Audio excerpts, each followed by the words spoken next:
ត្រាស់បលលីក្វិតរៀងទៅណងព្រោះដោយសារគេមាន cloud វាយយូរណាតែគាត់ដើមមកហ៊ានពិបាកវាយយូរណាតែចង់មកវិញ cloud damage ច្រើនឲ្យវាយយូរណាបាទ purify គេដាក់តែ purify មួយគេពិបាកនៅ lane ទេប៉ុន្តែយើងគេចូលទៅដល់ lane មក spare purify ទេបាទយើងធំដែរតែមានអារម្មណ៍ថាជុំនេះលេងសោះចង់អស់មែនណាបិទលីអាម៉តខ្ញុំគិតថាបងស៊ីធានមើលទៅ mid lane ឥឡូវ ban លីអាម៉តបាទអាចបិទលីអាម៉តគួរតែ ban លីអាម៉តយ៉ាសុកេតែផ្លេចខ្លួនណាសល់អូបែននេះបែនទេបែនលូនឲ្យបានបិទថា get ផកខូច RC នេះបាត់ហើយបាទបែនអ៊ីវបែនស៊ូស៊ីនគេយកគ្រាន់តែយក first pick ជាមួយនឹងខាលីគេ pick ផាសាមួយទៀតម៉ែនអស់បាទសោ balance សម្រាប់ហ៊ីជុំមីបាទតែ balance ដូចជាមិនតំណងទេបាទ balance លេងបានតែក៏វាអត់តំណងអញ្ចឹងបាទបានតែមក copy ផាសាមួយផាសាបាទតែចាំមើលសិនរ៉ូមអត់ដឹងរ៉ូមអីគេរ៉ូមបោះ liquid មែនបាទគេចាំមើលបិទកតូចបាទបើបិទកតូចបិទបិទកតូចបាត់ហេរ៉ាមួយទៀតតែអាចហើយខាងនេះបិទនេះឥឡូវបិទ balance ឬមួយបិទស៊ីធានបិទ balance ឬមួយបិទស៊ីធានល្អជាងបាទខ្ញុំគិតថាបិទស៊ីធានល្អដែរបាទជុំដល់ពេលចឹងយូរតែបើខោចតែបើគេបើអូបិទលូជីវិញត្រាស់ដល់ពេលពីក្រុមនេះដូចចោលដេញបិទគ្នាខ្ទេចគេអត់សូវខ្លាចស៊ីធានដោយសារគេមានបាស៊ីបាទគេសុខចិត្តបាស៊ីមកផ្លេតឈីបុកម៉ាំងអស់ថាស៊ីវ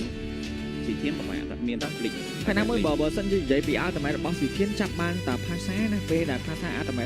បើ cloud បន្តទៅមិនបុកមកមិនស្ពេតបាទ cloud ដឹងតែអត់តនេះ cloud ដឹងតែអត់តនេះអាចជាប់បាស៊ីជាប់អីចឹងបាទរយៈធំដល់បានចង់និយាយទៅគាត់គេបិទអា hero ដែលលេង early មេឃលេង early គេឲ្យអត់ទៅ go លេង early អូមែនដល់សោះ hero ចង់លេង hero ដាស់មកទៅ hero ដាស់ចង់ឥឡូវលេងគេសាក់អូចយទៅចង់លេងចយ full damage ហើយយក mid មក Valentina ដើម្បីផោកនេះបើចយចប់នេះចាញ់ហាឡៃទៀតបើមិនចយក៏លេងបើមិនចយក៏លេង slot ដែរនេះអត់ថៃក៏ចាំកន្លអត់លេងយីវិសិនទេ Sand rises when I give the word ហ្នឹងខ្ញុំទេតាំងពី slot មិញបើសិនជា slot ចុងក្រោយហ្នឹងមិនមែនជា 4 វាខ្ញុំគិតថាមិនមែនហៀលដានៅសល់កលិតអាចលេងមួយផាសាបានណាមួយ map នេះ map dangerous crash ល្អដែរសម្រាប់ការ rotate map ក៏ដូចជាបើក map ពី Khalid ហើយណាមួយវាងាយស្រួលនៅក្នុង early clear បាទឥឡូវយកអីបោកមានយក Valent នេះមានយក Valent មានតែ Valent ចយហ្នឹង Valent copy ultimate Khalid ទុកជន់ឲ្យ free យ៉ាវាយតែអាចបងបើសិនជាដកហាឡៃមកលេងតែមួយឈុតទៅលើ mid lane អូបាទហាឡៃបាទគាត់ថាបើគាត់បិទពោវាអញ្ចឹងគាត់ចង់លេងដាស់ចាំកន្លងភ្លាមទៅសតចយឲ្យ lane slot គាត់នៅសល់លីម៉ូតបាទចយបើគាត់បិទពោវាហ្នឹងគាត់ចង់លេងដាស់កាគូកាតំណងណាកាគូវាស្រួលឡុក10ផាសាហ្នឹងហើយ last ចង់ក្រោយ Ellie spam team fight បាទអត់មាន hero វាយ Ellie ទេណាបាទប្រាំ hero នេះអត់មាន hero វាយ Ellie last pick Ellie អូខ្ញុំគិតតាំងពីដំបូងពេលដែលគាត់បែបពោវាខ្ញុំយល់ពីចាំងកន្លងគាត់ហើយប្រកាសជាគាត់អាចនឹងលេង hero ដាស់បាទបើមិនចយកន្លែង slot ដែរតែខ្ញុំទាញមុនហ្មងថាចយចេញចយណែនេះ Ellie មក Ellie អត់មានអ្នកវាយណាមួយ Ellie អាច front line បានហើយវាមាន ultimate បើចង់លេងមានdamage ឲ្យ sprint lane អត់សល់ឡាពូអត់ទេមកគាត់យក damage មកទៀតគាត់កាត់what Khalid ថៃគ្រារ៉ូម Khalid ឲ្យ sprint lane អូទម្រង់នេះនឹងអាចមាន first blood នៅ mid lane អូ no លើកដៃណាលើកដៃមានការលើកដៃលើកជើងហាតែខ្ញុំគិតថាថៃគ្រាទេខូចដែរមាន reaction អីបងណាបាទខូចដែរមាន reaction អីជាមួយនឹងរឿងត្រាស់បងណានេះឃើញអត់បាទថាខូចដែរមាន reaction មួយត្រាស់បងណាបាទចប់តែមិនហៅមិញលើកដៃភងផាំងរត់គប់ទូរស័ព្ទចោលមិញចប់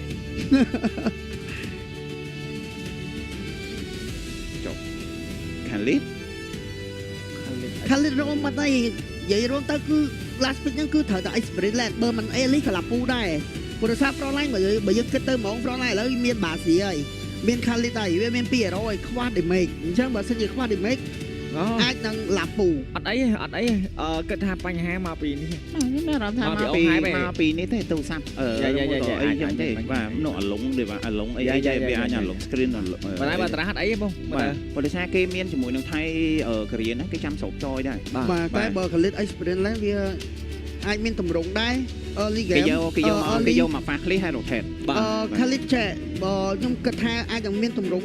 first blood នៅ mid lane បើសិនជា Khalid នឹងជា Khalid Experience Land អញ្ចឹងវាមាន damage មែនតើហើយនៅ mid វាមានទាំងថៃកូរ៉េមានទាំងផាសាទៀតអញ្ចឹងមកល្មមមកអាចបូកបាន first blood នៅ mid lane អញ្ចឹង Khalid នឹង early គឺគាត់អត់ទៅ clear នៅលើ lane គាត់ទេគាត់ចោះមកកាក់នៅកន្លែងស្មៅនៅក្នុងស្មៅ mid lane គាត់ចាំវាយយក first blood ហើយបានគាត់ឡើងទៅ rotate ទៅ clear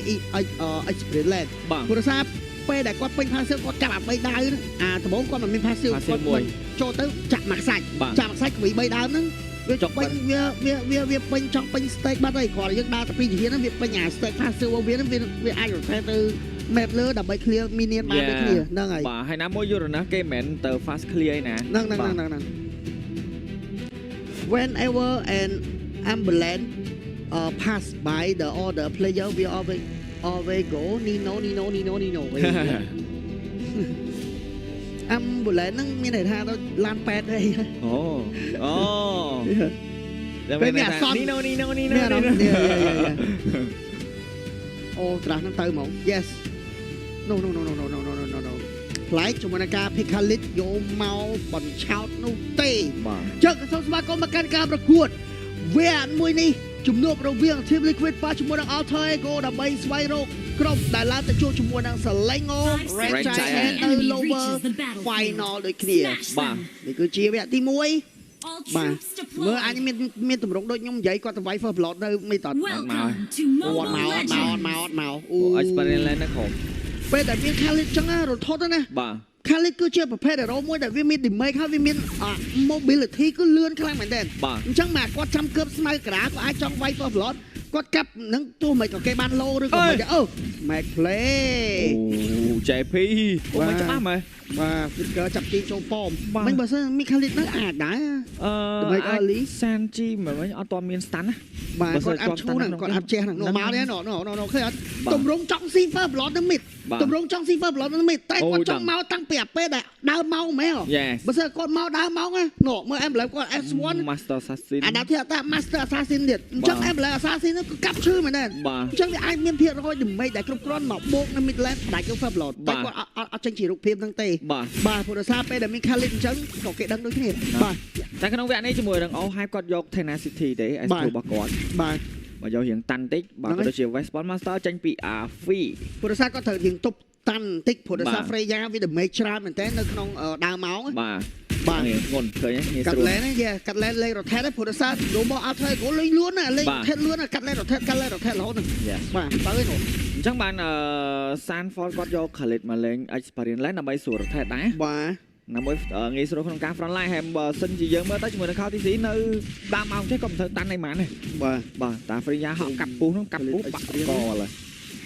ចាំបានអីគេអូបានខាលហើយបាទបាទអូអត់បានទេឡានរបស់គេបាទហ៊ានតាន់នៅយូរអស់ Dexter ទៅវិញបាទអញ្ចឹងក្នុងការជ្រើសរើស spell ដូចជា Purify ពីរនាក់ដែរសម្រាប់ Nino ហើយនិង Afi បាទលៀមចង់ fast ជាមួយនឹង Total តែគ្នាមកដែរ Yasuke level 4 KTC ក៏ level 4អូចាប់បុកជាប់ជាមួយនឹង Sanji នៅគ្នាមកដែរតែ Sanji អស់ spell ចូលទៅរំទេនេះជាមួយនឹង First Blood ពី Yasuke ជីកសាច់ Finger ចាប់ជាប់ 3 នៅគ្នាមកដែរចូលទៅកាប់យកតែម្ដង Surfboard កាប់អត់ដាច់ទេមកឲ្យពី Afi ឆ្លូតឈាមយកតែម្ដងភ្លាមដបងkiaចូលទៅក្នុងខ្លួន Yasuke បាទរៀងលងបាទចូលមករះអត់តែដើម្បីធ្វើការប៉ះ clear ប៉ុន្តែគេ knock up ភ្លាមដាច់ជាមួយនឹង skill ក៏ដូចជាអត់បាន clear lane ទេអត់បាន clear lane ទេបាទមិញវ៉ាលីសោទេអត់ហើយgo បាទមក go lane សម្រាប់ hero fighter ហើយនឹង maximum ខ្ញុំគិតថា fighter រៀងមានព្រៀបជាងណាតែណែអេសូនឯខាភ្លាមជាមួយនឹងការជុំ skill ដកថយដូចគ្នាមកដែរជាមួយនឹងការទម្លាក់ air strike ពី Sanji បាទអញ្ចឹងគណៈពេលនេះជាមួយនឹង Alter Ego ក៏គាត់ទទួលបានជាមួយនឹង2 kill នៅក្នុងដៃក៏ដូចជា total ទី1សម្រាប់ Alter Ego លេបមក K2 ដែរបាទមកគួរសមហើយសម្រាប់ជាមួយនឹង Afi មកមិញបានអាស៊ីមួយបងលុយក៏ច្រើនណាស់នេះនោះលេប1បាទហ្នឹងនេះលេបហើយ តែបើមិញមក នេះបងស៊ូណាមីស្លែមកំបោជាមួយនឹងឆាត់ឡាត់ឈីនេះគ្នាលៀបបាបងជាមួយនឹង JP ដូចនេះមកឡែមិនការបោកវាយទៅលើខាទីស៊ីអាចនឹងធ្ងន់ធ្ងរតែណែលៀបពីវាយទៅដល់ killing spray 3 kill ចូលក្នុងខ្លួនលៀបការជីខ្សាច់ shut down ពីសានជីលៀបជាមួយនឹងសានបងក្បាត់មកជាមួយនឹងគ្នាមកដែរជាមួយនឹងការយក2ទល់នឹង1ប៉ុន្តែ OHF ជាយើងនៅក្នុងការ fight clear មែនតើជាមួយនឹងការ clear 2 lane របស់គាត់ដូចគ្នាបាត់បងជាមួយនឹង Pop Bar ដូចគ្នាអូអត់បានទេសានជីអ្នកយកសានជីអ្នកយកបានទៀតបាទ ប៉ុន្តែបើយើងមើលទៅជាមួយនឹងការប៉ះគ្នានេះគឺត្រឹមតម្រង់ 4-5 ហ្មងអូហើយអត់បានចូល team fight ទេកំពុងតែសម្រាប់ក្នុងការ farm មែនតែម្ដងបាទអាចឈានទៅដល់ពាក់កណ្ដាលម៉ោងអីអាចនឹងងាយស្រួលសម្រាប់team Liquid គាត់អាចតដៃវិញបានណាបាទនៅ Experience Land ដូចគៀបបាទ Sanford នៅដើមម៉ោងនេះ2ដងបាត់ហើយហ្នឹងហើយអត់មានអីតុបទេមួយយូរណាស់នេះនៅអូមកឆាត់ Purify មកតង់អត់ដាច់ទេអាចទៅមកវិញជាមួយនឹងការកលោះផងដែរ Flick throw មកវិញដូចគ្នាពី JP នៅតែ take បានជាមួយនឹង Tsunami Slam បោកខាងបន្តទៀតចូលក្នុងបងវាយដៃវាជាមួយនឹង JP អាចនឹងធ្វើថ្នាក់បាត់បងជាមួយនឹង JP បាត់ទៅហើយលៀមអត់ទាំង Flicker អត់ទាំង Alti ជាមួយនឹង JP ប៉ុន្តែភ្លាមក៏មកដល់ដូចគ្នាពី Alvi កាប់ទៅលើខាងទី2ថោកក៏កើតបាទអូយអត់ហើយហ្គោលនៅដើមម៉ោងនេះលឿនមែនតែហ្មង aggressive ខ្លាំងបាទអូសាហ្វតឈួនកោសាហ្វតមានការអង្គុយឡើងឈាមសិនដូចគ្នាក៏លេចទៅអូហែបានខ្លួនណាសត Dexter បោះមកខាងក្រោយវិញដូចគ្នាមកដែរខាជាមួយនឹងអាតេសកាក់មួយដូចគ្នាមានការចោទឆែកមកពី Nino ឃើញវត្តមានរបស់ JP ក៏ដូចជាខាងទីស៊ីមានការចាប់តែមកមកការបរងផ្ដាច់ចានអត់ខានមិនស្រាន់បោវាយយកទៅដល់ជាមួយនឹងការចូលរួមនេះគេជើដូចគ្នាមកដែរតែណែជាមួយនឹង Yasuke ហត់លេទៅលើសាហ្វតវាលេនៅខាងក្រោយសានជីកបោធ្ងន់កស៊ីជាមួយនឹងឆាត់ផងវីអាចឃ្លៀកផងដែរផ្ទុះមួយដាច់បាត់បងជាមួយនឹងសានជីបាត់បង3 hero ពី team Liquid មកថតទី2នេះ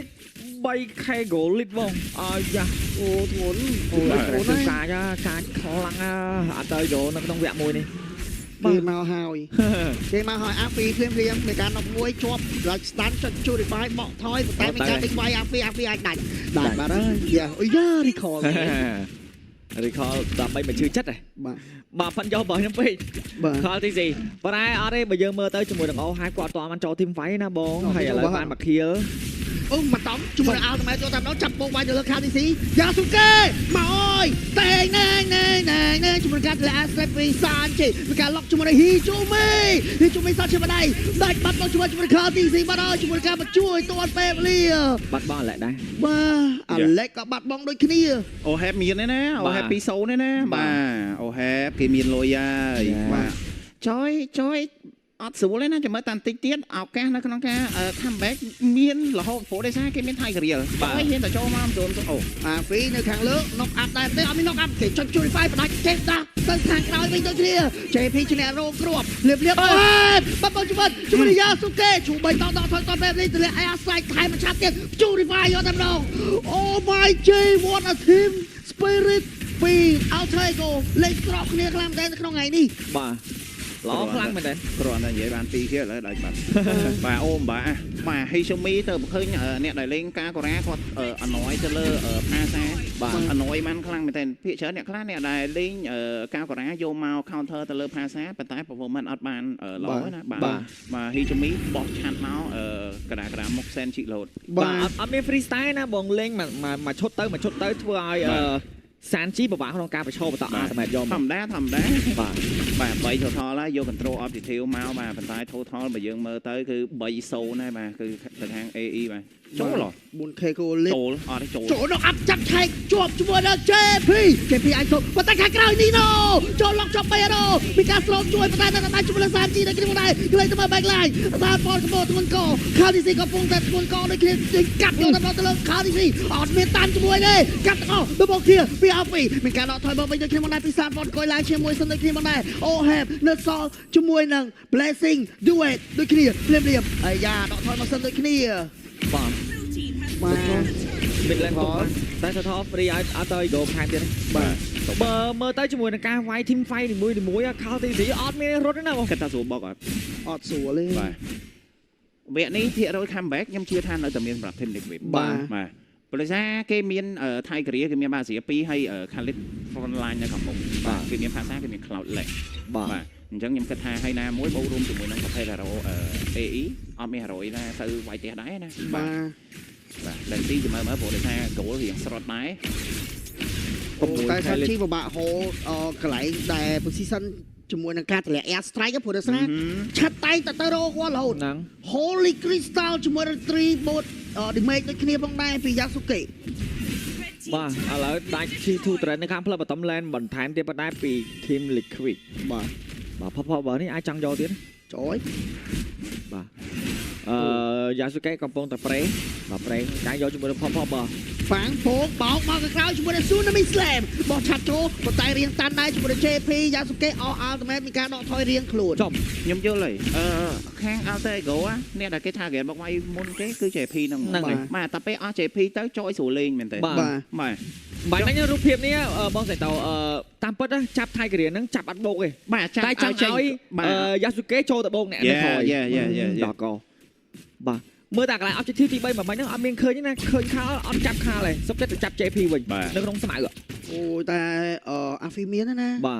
ទAfi មាន Boon Kill Endless Battle War X ហើយជាមួយនឹង Cross Sunset 3ហើយហ្នឹងណាបាទ3ប្លោះហើយតែលេង Cloud អត់ឈ្នះ AE ទៀតធ្ងន់ហើយបាទអស់ហើយលេងដូរAfi កាប់ផ្ទះហើយអីយ៉ាតែមកកាប់ផ្ទះប្រយ័ត្នគេសូមនៅក្នុងឡបើកន្លែងមើលជាមួយនឹង team Sunfall លេង damage ដែរបងឥឡូវចេញមកពី team ហ្នឹង Blade Fantasy ហើយនឹង Marafit Raw បាទអញ្ចឹងបើមើលទៅជាមួយនឹងការកាប់ទៅលើ Hijumi ក៏ងាយស្រួលសម្រាប់គាត់ Yasuke ក៏បានគាត់ត្រូវការ damage ព្រោះសារ Khaleesi គាត់មាន damage ទេបាទតែគាត់ថា damage គាត់មាន lead ដល់ទៅ2ដែរបាទអស់ Hype ហើយនឹង Sanji បាទធម្មតានេះចូលដល់វគ្គហ្នឹងគេត្រូវតេស្តអីថ្មីហី Yes បាទមានន័យគ្រាន់តែថាទម្រង់អាប់ Tsunami Slam Air Strike ទៅដល់បន្តAfi ចូលទៅលុកនៅខាងក្រោយជាប់ Oham ក៏ដូចជា Sanji មានការស្រោបជួបរងញីកៃជើង Alex ទៅជាម្ដាយទៅដល់បន្ត Yasuke មានបញ្ហាជាមួយនឹង Sanji ជាម្ដាយបើចាប់ដកថយតពេលវេលាឆាត់អត់តប្រាទេអូអត់ទីឆាត់ដូចគ្នាលៀម JP អត់ទីដូចគ្នាប៉ុន្តែ JP នៅសល់ Flick ក៏គាត់អាចទាញជាមួយនឹងការ combo flick បានដូចគ្នាទីជំមីព្យាយាមនៅក្នុងការបោះឆាត់ប៉ុន្តែស៊ីមកទីអូហេបពីនៅមានបញ្ហាប៉ុន្តែហ៊ីជូមីអាចបាត់បង់ជីវិតដូចគ្នាប៉ុន្តែបាត់បង់ជាមួយនឹងហ៊ីជូមីបាត់ហើយមកតង់អត់ដាច់នោះទេស្ទើរីមេកលៀបលៀននីណូក៏មកដល់ជាមួយនឹងការក្បីក្បត់ខ្សែក្បាត់ដូចគ្នាមកលាក់ Air Strike ពីគ្រាប់បាត់បង់ជាមួយនឹង Alex លៀបលៀបពីការដកថយប៉ុន្តែ Yasuke double kill អាច triple kill ពី Yasuke ចេះវិញបាទវាយចុះវាយឡើងឲ្យ Yasuke free lot បាទ free lot វិញឲ្យ Yasuke យក triple kill បានអូ9 kill បាទអូ Yasuke នេះលេង damage អត់កើតអត់បានទេបានឯកាចចុះមិញHijumi មិញលឿនមែនបាទខ្ញុំមើលឆាត់អត់ទាន់ណាចាប់ទៅលើ Oham នេះទាំងដាច់បាទប៉ុន្តែអ្នកដែលបង្ហើយក៏ដូចជាអ្នកដែលហ្គេងមែនតែហ្មងគឺ Nino ហ្នឹងឯងអស់ Popol ទៀតអស់ Orange ទៀតសាច់មកអស់លីបាទតែរូបភាពនៃការអាច comeback ឱកាសនៅតែមានបាទសម្រាប់ Team Liquid ព្រោះដោយសារយើងមើលមួយឈុតមិញហ្នឹង Nino ចូលច្រឡំ Afi ចូលទៅមកមិញ2-1គេចាប់ជងជើង stand ឲ្យ Purify ចេញលេងរួចយកមកអូហេតុនេះមិញស៊ីឆាត់មិញដោយសារតែគាត់មានតែម្តង់បោះចូលគាត់មានអាល់ទីម្តង់ទេបើមានអាល់ទីម្តង់ទេងាប់យកហ្មងអូហេតុហ្នឹងមិញបាទគាត់មានតែអាល់ទីម្តង់ Yes គាត់មានតែអាគប់ឆាត់ទៅយ៉ាអា freestyle ហីនៅគាត់មានតែអាគប់ទៅតែគាត់មានអាម្តង់ទៀតអានៅក្នុងឆាត់វាមានអាល់ទីម្តង់ទៀតហ្នឹងវាមានស្វាយមានស្វាយមានសយបាទចឹងកាឌីហាមេតក៏បានចូលទៅលើ Call TC ដូចគ្នាសម្រាប់ item ក៏សង្ស័យនៅចេញ Malavik កាន់វាយដក defend ទៀតបាទសម្រាប់ Cloud តែគាត់អាចចាញ់នៅក្នុង item 4របស់គាត់អស់អាល់ទីហ្នឹងអាយ៉ាមានការ recall ពី OHEP ដូចគ្នាបាទឡតនេះឡតទី1បាទឡតទី1ទេតែអត់មានជាមួយនឹង seal ទេAfi កាប់ផ្ទះកាប់មានការដេញតាមដូចគ្នាមកដែរប៉ុន្តែ JP មានការ check map ឃើញដូចគ្នាហ៊ីជូមីអត់មានអាល់ទីនោះទេតម្លាក់ Air Strike មួយដើម្បីដេញជាមួយនឹង Afi Tier 3នៅ bottom lane នៅតែទប់ជាប់ប៉ុន្តែ Tier 2ជំរឿយកបានអត់ជាមួយនឹង Tier 2 mid First game របស់ Philippines គេអត់ងាយចង់ឲ្យដាច់ជាមួយនឹង Turret នឹង mid ទេណាដាច់អាហ្នឹងធ្ងន់ហ្មងបាទដាច់ហើយ Tier 2ហ្នឹងTier 2នេះដាច់ហើយបាទឥឡូវវគ្គនេះវគ្គគេទុក T3 ម្ដងហើយបាទប៉ាំងពង lock up Tsunami Slam ប៉ុន្តែចាប់ lock ជាប់ Sanji បាត់ហើយពី Hijumi ចាប់ស្រូបក្លោអ៊ីមញូសាហ្វតដាក់មកកាប់ដាច់យកតាមដងអាល់ទី1ពី Afi ប៉ុន្តែនៅខាងក្រោយ Yasuke ផ្ដាច់លើសាហ្វតលៀបខាងទីសញ្ញានៅក្នុងថាប៉ុន្តែ placing US ស្រូប OHEP ទៅមកជាប់ទៅទេបោកវាយទៅដាច់ wipe out the game is over ជ័យជំនះនៅក្នុងវគ្គទី1ក៏ដូចជា goal lead 10k គឺបានទៅលើ Alter Ego Esport បាទ មានអ្នកណា spawn មកទេសានជីដល់18 second ទៀតឥឡូវមានការវាយមីនៀនវាយគេហើយអាវីដឹងប្រាប់ឲ្យជាមួយនឹង hero ពីយ៉ាកាប់ផ្ទះលឿនតែមកបើអត់មីនៀន អត់មីនៀនអេ អត់មីនៀនប៉ងវាយដែរដឹកខ្ញុំវី អត់មីនៀនសាជី គេ សេ spawn ល មកគេ spawn មក អូសាជីសេល out from DCJ សិនដូចគ្នាមិនដែរมันអាចបញ្ចប់វាបាននោះទេដំបូងថាឈ្នះប៉ុន្តែអស់មីនៀនលេងសោជាមួយនឹងឆាជីវិតភ្លាមមិនមែនលេងសោទេដោយសារអស់មីនៀនប៉ុន្តែបើដោយសារតែសាជីគាត់ធ្វើការបន្តជាមួយនឹង Air Strike បណ្ដាច់ជាមួយនឹងមីនៀន តែយ៉ាស៊ូកេគាត់ចង់ទៅនេះគាត់ចង់ទៅដោ មិញគាត់ពេលដែលកើតមកភ្លាមឃើញមិញជាមួយនឹងនេះអាឡែគាត់លោតទៅចាប់តែចាប់អត់បាន យ៉ាគេមានព្យូគេមាន purify យ៉ា អូ អរេសម្រួល នៅមកដង្ហើមទៀតនៅមកដង្ហើមទៀត នៅមកឈើទៀត នេះមកឈើទៀតមើល instant replay 1 2 3នេះនេះអត់ទាន់វាយអាប់ទេតែមើលជាមួយនឹងអាឡែចាប់ចែពីចាញ់យកមកដើម្បីឲ្យ lock អ្នក backline បាទយ៉ាងនេះគេចាប់តែ JP មុន ហ្នឹង បាទចាប់ JP ហើយចូលទៅហ្មង បាទ បាទអរិយណាមួយយ៉ាសុកៈគេឡគេចាំមើលតែជាមួយនឹងថៃកូរ៉េអស់បានគេចូលនិបាទយាយទៅភាគច្រើនគាត់មានណា hero target lock រៀងខ្លួនណា បាទហើយជំនាញ lock ទៅលើសានជីចឹងទៅបាទក៏ដូចជាយ៉ាស៊ូកេគាត់ទៅបង្ហើយលើ react up ទៅ Sanford ឬអូហែបអីចឹងទៅ It's not yet over ភ្លាមការប្រកួតនៅតែបន្តដូចគ្នាមកដែរជាមួយនឹងការរ៉ាវាយហ្វាឃ្លៀឡតយកតែម្ដងជាមួយនឹងការខុនសៀវាយមនុស្សតើអាឡែបោបាក់ចាប់ជាប់អូហើយជាមួយនឹង Tsunami Slam អាស្រ័យក៏ចាយហើយប៉ុន្តែមើលខាងក្រោយចូលរួមយីគេជើយកតែម្ដងពីអូហើយមិនអាចទុកជាប់យូរទេជាមួយនឹងទីមេរបស់អាហ្វីលើនៅថៃមួយឆាត់ទៀតបោបាក់សាត់បតណាគេនឹងអាប់ដាច់មួយ off purify សតសាជីទេសាជី where are you going alter ego go killing spree and wipe this game out again and again ភ្លាមមានការប៉ះឃ្លីហើយអត់ចង់ឲ្យនៅតទៀតទេ The game is really good បាទល្អមើលមែនទេកប់សេរីបងអូយធ្ងន់ណាបាទអត់ថៃហ្គោនេះមកឈុតនិយាយទៅគេ set up team fight លឿនមែនតើហ្មងបាទនិយាយទៅធ្ងន់ណាស់ហើយបាទដូចនិយាយចឹងសម្រាប់ណាមួយមកពីការលេងផងនេះបាទណាមួយការលេងផងឲ្យទៅក៏មិនគេឆ្លាតគេដឹងថា